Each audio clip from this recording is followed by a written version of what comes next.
मुंबई पुणे एक्सप्रेसवेवरनं प्रवास करणाऱ्या वाहनधारकांना 1 एप्रिलपासून टोलच्या दरवाढीचा भुर्दंड सहन करावा लागणार आहे। या महामार्गावर टोलच्या रकमेत 3% वाढ करण्याचा निर्णय सरकारनं घेतलाय।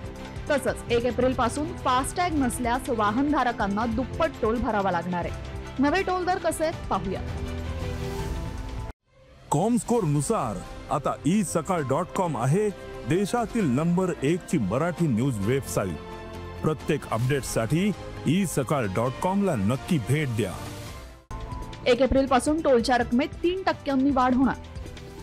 कारच्या एकेरी प्रवासासाठी अतिरिक्त 5 रुपये मोजावे लागणार। परतीच्या प्रवासासाठी कार चालकांना 10 रुपयांचा भुर्दंड पडणार। इतर श्रेणीतील वाहनांसाठी सरासरी 15 ते 20 रुपयांपर्यंतची दरवाढ होणार। 1 एप्रिलपासून फास्टॅग नसल्यास दुप्पट टोलही भरावा लागणार। त्यामुळे आता मुंबई पुणे प्रवास तर महागणारच आहे, मात्र फास्टॅग नसलेल्यांचाही खिसा हलका होणार आहे।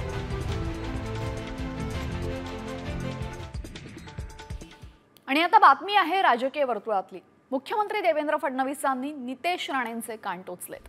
मंत्र्यांनी बोलताना संयम बाळगायला हवा, मंत्र्यांनी राजधर्माचं पालन करायला हवं आणि संविधानाची घेतलेली शपथ विसरायला नको असं फडणवीसांनी सुनावलंय।